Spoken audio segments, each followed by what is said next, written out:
Hello, and welcome to Mr. C's first video on blended learning at Ashley Elementary. When the blended learning team sat down to decide the direction for our research, we had some initial challenges. The first challenge was tech integration has a direct effect on every other team. There were a lot of teacher concerns that initially got in the way and began to limit our thinking. So after some initial frustrations, we began to run an in-depth analysis of our priorities.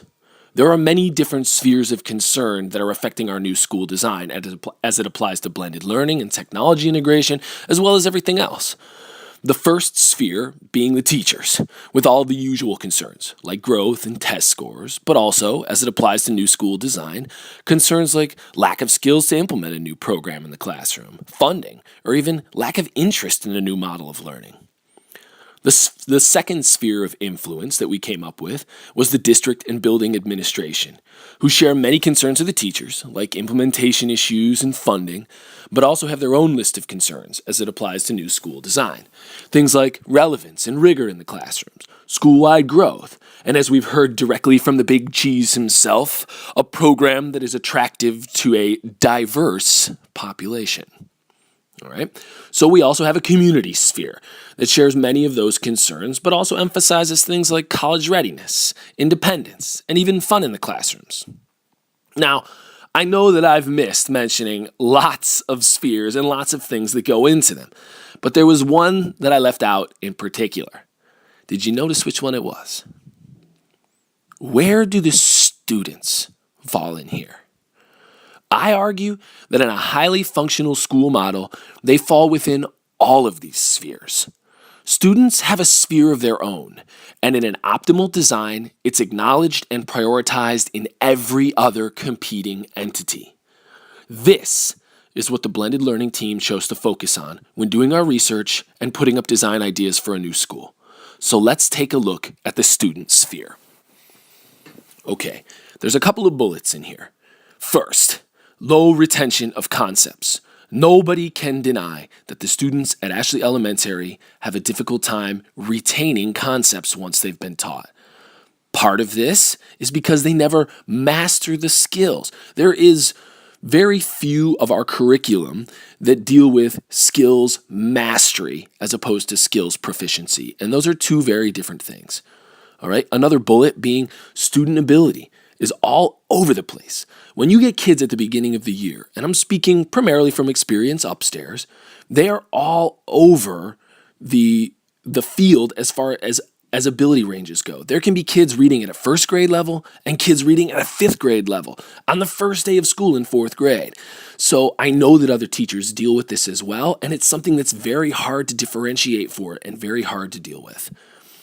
Next, the only subjects that we teach are reading, writing, and math. Now, I know that there's some all-star teachers out there that have great science programs, great social studies programs. They implement these things mostly because they're interested in them. But as far as most of the kids at Ashley are concerned, the only subjects at school are reading, writing, and math. And I think that's a shame.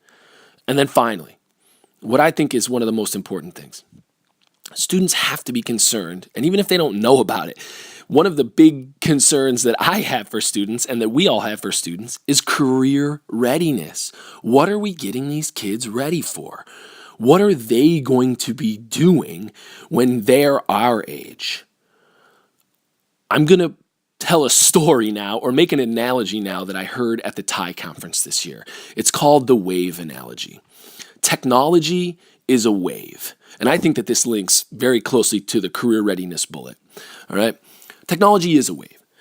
Now, waves, if you know anything, start far out in the ocean and they're very small. So when we were kids, the technology wave was really small. If you wanted to, playing with it was fun, but if you ignored it, it was no big deal. We were way out in the ocean. Technology had just started. The wave had just begun. So we didn't have to worry about it too much. But here's the thing about waves. As they get closer and closer to land, they rise up higher and higher. So 15 years ago, what was a fun little wave has today become somewhat of a bigger concern. Now, flash forward 15 years from now, when our students are trying to get jobs.